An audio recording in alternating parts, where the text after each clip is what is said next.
Selanjutnya Pak Dokter, Ya, jadi dari 4C itu, creativity, kemudian critical thinking, ya selanjutnya adalah kolaborasi atau collaboration.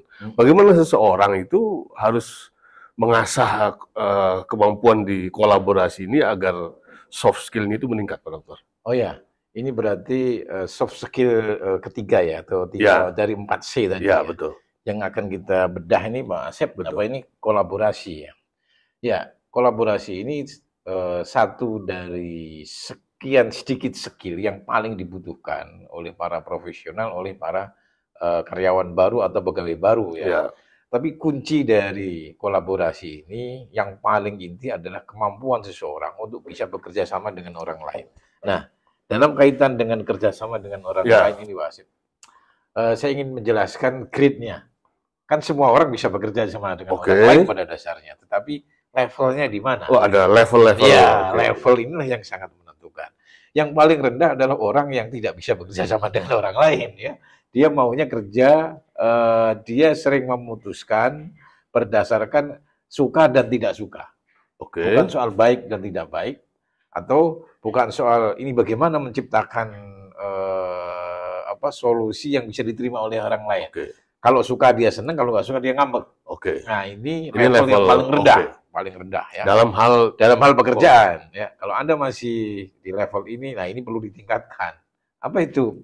Orang yang bisa bekerja sama dengan orang lain dari sisi manfaat sama benefit dan oke, profitnya, gitu. benefit Dan dan, profitnya. oke, Jadi ya ada istilah gini, dia lebih mengedepankan vision ketimbang position. Visi itu visi, kan kepentingan. oke, Jadi kalau orang sudah bisa bekerja sama dengan orang lain, dia mengedepankan kepentingan ketimbang ego dirinya, oke, berarti itu sudah naik levelnya. Contoh misalnya di tim-tim kerja itu kan sering terjadi ya. Jadi orang itu yang paling rendah ini, orang suka nggak suka berdasarkan pribadinya. oke. Nah, mungkin Pak Asyik bisa cerita Ya, ya, nanti ya. ya. Yang kedua, orang suka atau nggak suka bukan soal pribadinya, tapi tugas kantor ini bagaimana ini? Harus selesai. Harus selesai. Oke. Hati mungkin nggak bahagia, tapi soal urusan kerja harus selesai. Ya, kalau Anda sudah masuk ke sana berarti levelnya udah naik. Sudah naik. Nah, mungkin Pak Asep bisa punya pengalaman Jadi nih. begini, kadang dalam teamwork atau Ya. kerjasama kolaborasi itu, aspek individualistiknya itu kadang-kadang yang Pak Dokter tadi sampaikan di level tertentu itu adalah lebih cenderung ke kepentingan individualistik ya. Kepentingan Karena individualistik. Ya. sudah pasti kita tidak bisa memungkiri Pak Dokter ya. Kita bekerja pasti kan mencari nafkah. Iya. Ya urusannya ini perut. Iya. Jadi kalau seseorang tidak ada kepentingan untuk karirnya atau Iya. kemudian untuk dirinya, otomatis dia Kurang tertarik. ya, kurang tertarik di situ. Ya. Nah, tapi kalau kita kembali ke khairun nasi anfa'uhum Anfa'uhum linnas itu, maksudnya di teamwork itulah kita bisa harus masuk ke level 2. berkontribusi. Level. Tapi begini, level 2 pun tidak berarti kita menafikan aspek kecocokan pribadi. Nah, tetap kecocokan pribadi itu menjadi penting. Tetapi ada kepentingan yang lebih besar yang di atas itu, yaitu tujuan-tujuan organisasi itu ya. tujuan-tujuan karir, tujuan perusahaan. Nah, yang paling tinggi itu yang ketiga. Ketika Anda sudah bisa menyelesaikan konflik dan secara produktif dan bisa bekerja dengan berbagai orang dengan latar belakang yang berbeda-beda. Nah, kalau kita sudah masuk ke sana, berarti level kita sebetulnya sudah leader. Gitu. Kalau Anda punya kemampuan semacam itu, tapi kantor Anda belum menaikkan jabatan Anda menjadi leader, Anda sudah menjadi leader kehidupan. Dan suatu saat Anda pasti jadi leader di situ. Ya. Nah, sekarang begini, Pak Dokter. Tantangannya di lapangan, misalkan ada tim di sini terdiri dari berbagai macam, ya, berbagai orang berbagai. Nah, jika pada faktanya adalah jika mayoritas dari anggota tim ini lebih mendahulukan atau berada di level 1 itu, lebih mendahulukan ke individualistiknya. Karena tidak bisa dipungkiri pada faktanya setiap orang menginginkan egonya itu pasti lebih dominan ketimbang kepentingan bersama. Untuk apa? Maksudnya dia kerja kan pasti nyari pendapatan. Pasti memikirkan dirinya. Itu yang menjadi tantangan besar di tim-tim di kita. Nah, karena itu yang dibutuhkan sebetulnya adalah rule sama leader atau bahasa singkatnya ya. Manajemen and leadership. Manajemen Manajemen itu berarti terkait dengan aturan bagaimana tim ini bekerja supaya seperti bola. Ya, bola itu kan begini, ya, tidak seperti benda yang lancip. Ya. Ya, kalau lancip itu kan orang ingin menunjukkan kepentingannya diri, kepentingan masing-masing, sehingga dia sulit bergerak kalau dalam tim. Bola itu sama. Nah, di sini dibutuhkan manajemen and leadership. Manajemen mengurus tentang aturan main, sedangkan leadership terkait dengan bagaimana seseorang disentuh hatinya, disentuh pikirannya supaya bisa total ke dalam tim. Oke. Kan artinya dalam teamwork itu satu sama lain adalah misalkan saya punya kelemahan, mitra saya dalam tim punya kelebihan. Maka kan saling menutupi, saling melengkapi. Saling melengkapi. Nah, jika pada prakteknya di lapangan itu, Pak Dokter, dalam tim itu semua individu mayoritas itu justru sebagai performer, ingin tampil, bukan membangun pondasinya. Sehingga yang ada orang yang senang di balik layar atau think tank ya, lebih cenderung dia membangun pondasi dari tim tersebut gitu ya. Yang terjadi kalau mayoritas dalam tim itu adalah performer atau show itu nggak jadi, itu agak sulit gitu loh Pak Dokter. Apalagi jika performernya itu lebih dominan atau mayoritas dari jumlah orang yang membangun pondasi itu, bagaimana cara ininya Pak Dokter? Oh ya, di situ dibutuhkan tadi itu kembalinya leadernya bagaimana. Oke. Yang kedua, yang paling mendasar dari teamwork itu kan hasil akhirnya itu seperti apa yang harus disepakati kriterianya supaya masing-masing orang bisa optimal berperan di dalam suatu tim. Itu memang selalu ada kasus semacam itu Mas ya. Ada orang hebat yang setelah bekerja secara optimal, tetapi dalam tanda kutip ya, ketika dikaitkan dengan penghargaan tim rasanya seperti kurang karena tidak pandai untuk mensukan dirinya ya. Selalu ada begitu. Ada pasti ya. Di sini dibutuhkan leader ya, leader yang bisa menerapkan dua hal yang sangat penting, yaitu keadilan sama keistimewaan. Keadilan dan keistimewaan. Gitu. Kalau sifat Allah itu kan Ar-Rahman, Ar-Rahim. Ini mestinya wajib diterapkan di semua leadership. Entah itu di bidang apapun. Karena kalau leader tidak menerapkan Ar-Rahman, Ar-Rahim, ini pasti keliru. Touch-nya, ke human touch-nya keliru. Contoh, misalnya terlalu adil, terlalu menyamaratakan. Keliru. Padahal di sana ada orang yang sudah berpengalaman lama. Betul. Nah, cuman nggak kelihatan aja. Gitu kan? Kadang terjadi, misalkan dia cara berpikir misalkan saat ini demokratis. Padahal menurut saya, satu sisi seorang leader itu harus bisa menerapkan itu tadi. Ada Ar-Rahman, Ar-Rahim. Misalnya Ar-Rahman itu adil. Kayak Allah aja. Karena Allah kadang-kadang tidak pernah kasihan sama orang yang lemah kadang-kadang. Betul. Karena keadilannya itulah Allah kadang-kadang, ini kok nggak kasihan ya sama manusia ini ya. Ya gitu. Kita aja manusia kasihan sama orang itu. Kok Allah tidak gitu. Kan karena sudah ada Ar-Rahman di sana. Tetapi di sisi lain, Ar-Rahman tidak bisa diterapkan berdiri sendiri. Terlalu adil itu lama-lama terlalu kering atau terlalu kejam kadang-kadang ya. Harus ada touch khusus. Misalnya ada orang yang senior di sana ya. Dia senior secara pengalaman, kan harus didekati secara Ar-Rahim di situ. Ada pendekatan-pendekatan istimewa. Nah, misalnya dia banyak pengalaman yang bisa dikaji. Tapi kalau Ar-Rahim kebablasan, nanti pilih kasih. Masalah ini. Harus ada Ar-Rahman juga. Jadi bagaimana seorang leader itu memainkan keadilan dan keistimewaan, disitulah tim akan bisa menggeliat. Karena gini Pak Dokter, pada prakteknya, pada hari ini, gitu, eranya itu kan sudah, di sini ada perubahan antara generasi. Antar generasinya. Di mana generasi yang mohon maaf, generasi saat ini yang lebih muda tentunya dari saya itu, biasanya mereka lebih cenderung itu menjadi performer. Jadi instan gitu, karena eranya sekarang kan era instan gitu. Show. Gini, media sosial. Yang memfasilitasi orang untuk show tanpa batas itu memang satu sisi. Betul. Mengakibatkan orang terdorong untuk show. Selalu ingin instan. Kan? Bahkan riset-riset di internasional dunia, saya baca di Harvard Business Review itu, media sosial koneksi seseorang ke media sosial itu lambat laun mengakibatkan satu kurang bahagia dengan dirinya sendiri. Ya. Kok saya cuma punya ini ya? Padahal orang lain, Raffi Ahmad tuh nyari duitnya gampang. Yang kedua, kurang mensyukuri. Dan yang ketiga, iri. Nah, tapi itu yang tidak bijak. Tentu kita tidak bisa mungkiri bahwa media sosial juga memberikan kemudahan yang luar biasa. Betul. Tapi dampak buruknya kira-kira itu, Pak Asep. Termasuk ke tim.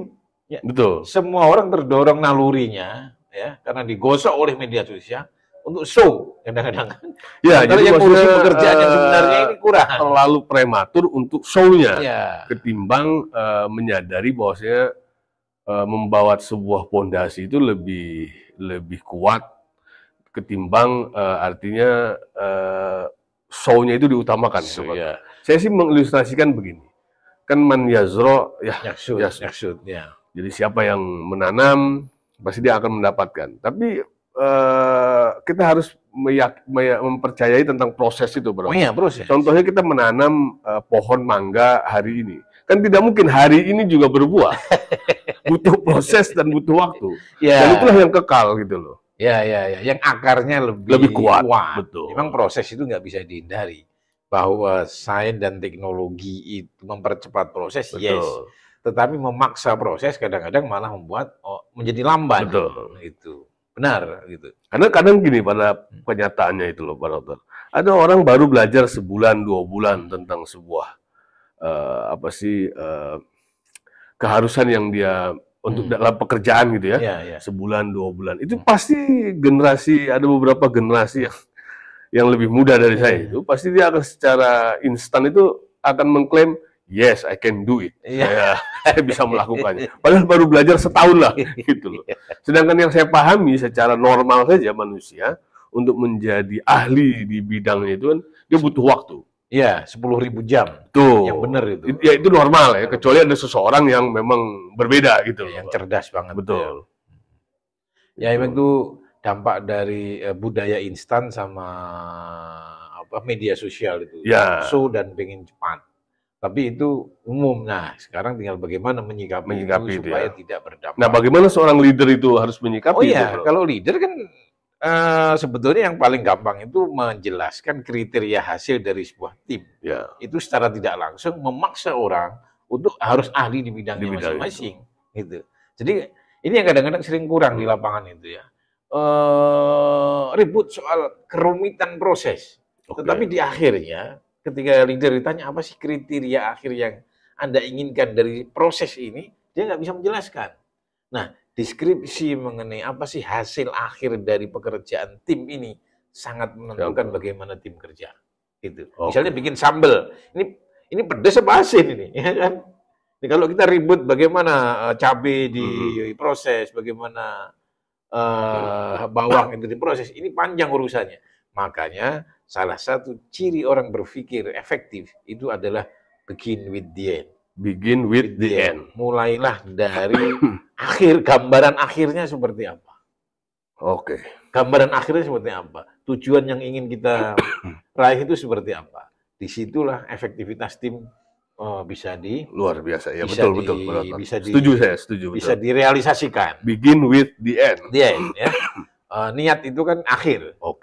Gambaran itu. Makanya kalau di Islam ini kalau kita semuanya itu kan ada niatnya. Jadi semua niat itu menjadi pilar dari semua amalan karena dari niat itulah begin with the end-nya terakhir. Nah, gitu. Termasuk saya sering ngomongin karena ini bulan Ramadan nih ya. Puasa itu kan jelas. Tujuannya kan clear. Tetapi orang bisa tidak efektif dalam menjalankan puasa kalau dia tidak menerapkan begin with the end nih. Puasa untuk takwa gitu. Tapi kan sebagian besar orang puasa untuk mengejar pahala. Jadi takwanya tidak terwujud gitu loh di Indonesia ini. Makanya kan ada itu. Setan udah diborgol, tapi kok maksiat jalan terus kan di puasa kita. Karena tujuannya tidak diawalkan. Justru yang dikejar orang itu kan balasannya. Padahal balasan mah nggak lari. Surga pengampunan itu kan sudah pasti didapatkan. Tinggal tujuannya itu loh. Kita menjadi orang yang lebih takwa atau tidak. Oke, Pak Dokter. Selanjutnya adalah mengenai communication skill. Communication skill. Teamwork di sini kita butuh di sini communication skill ya, Ya. kemampuan berkomunikasi. Bagaimana nih Pak Dokter? Sebetulnya komunikasi yang paling dasar itu kan Anda menyampaikan sesuatu yang dipahami orang lain. Oke. Itu kan yang paling Ya, yang dasar, paling dasar. ya, yang paling dasar. Tetapi komunikasi profesional di kantor itu tidak sebatas itu. Anda berkomunikasi supaya Anda bisa membangun koneksi. Ya. Connection. Membangun connection. Connection. Ya. Jadi communication, from communication to connection.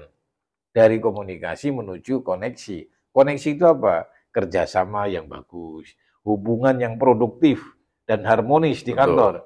Ketika ada konflik, konflik itu bisa Anda selesaikan dengan produktif. Itulah sebetulnya esensi komunikasi di kantor. Nah, bagaimana cara mengasah itu sudah banyak ya, cara-cara yang disajikan. Anda bisa, yang paling simpel itu pembelajaran sosial. Pembelajaran sosial. Menerapkan pembelajaran sosial untuk memperbaiki cara kita berkomunikasi di kantor. Apa itu? Ngelihat senior yang bagus saja, udah itu. Ya, saya sendiri mendapatkan pembelajaran yang sangat banyak dari senior saya, terutama bagaimana senior saya dulu menaklukkan calon pembeli dengan kemampuan dia berkomunikasi itu sangat bagus. Ya. Sehingga terkonek dengan customer. Iya, customer itu bukan saja pembeli, tapi benar-benar menjadi pelanggan setia. Nah, bagaimana dia menaklukkan cara berpikirnya sama cara hatinya itu saya banyak lihat dari bos saya dulu. Nah, Anda bisa menemukan orang-orang yang lebih senior dari Anda untuk memperbaiki cara komunikasi. Lihat senior yang lebih berhasil ya, yang menurut Anda bagus, Anda lihat kemudian tiru dan diperbaiki, diadaptasikan ke Anda ya. Tetapi ini Mas, sebetulnya selain senior itu, ada yang disebut para ahli itu gaya komunikasi yang disebut difficult people. Ini yang nggak boleh, ini yang mendasar sebetulnya untuk para profesional di level manapun ya.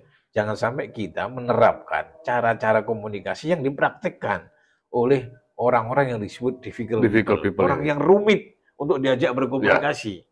Memang banyak variasinya, tapi utamanya ada 4 ini. Nah, ini penting. Ya. Yang pertama adalah terlalu agresif. Terlalu menyerang, lalu terlalu merendahkan orang. Menyerang dan merendahkan orang. Misalnya, Anda ini keliru begini, yang benar saya, itu kan merendahkan orang. Ya. Apalagi itu sebenarnya satu arah itu, Pak. Satu arah. Apalagi jarang traktir orang. Nah, ini masalah ini. Sudah nggak pernah traktir. Nyalahin terus. Terlalu agresif. Ya. Meskipun agresif itu dengan alasan-alasan tertentu dibutuhkan, tapi ketika dipraktekkan di banyak momen itu seringkali bermasalah. Ya. Terlalu agresif, terlalu menyerang orang, terlalu menempatkan orang lain sebagai korban dari keinginan Anda. Nah, itu komunikasi yang bermasalah. Yang kedua, pasif agresif. Pasif agresif. Ini yang sering mungkin paling dominan di Indonesia ini ya. Orang di depan baik, tapi di belakang ngomong nggak karu-karuan. Ya. Itu berarti pasif agresif ya. Ya. Ini Sayyidina Ali bilang inilah watak orang lemah yang tidak mau bertanggung jawab terhadap sikapnya atau opininya. Mestinya dia ngomong gitu. Apa ada kedekatan dengan yang kulil haqqo walau kana murran? Nah, kulil haqqo walau kunun itu kan anjuran bagaimana kita disuruh menyampaikan kebenaran walaupun itu sakit, walaupun itu rasanya pahit. Tetapi ini jangan dipraktekkan di sembarang tempat. Itu namanya brutal honesty namanya itu ya. Keliru ya. Ini harus diterapkan dengan ilmu. Ya, kulil haqqo walau kana murran itu bisa disampaikan lewat tulisan, bisa lewat dengan ucapan, bahkan lewat poster dan seterusnya. Ya. Ini yang kedua, pasif agresif. Ya. Pasif agresif itu orang yang nggak bisa show, menunjuk bertanggung jawab atas ucapannya, tapi di belakang dia ribut, gitu ya.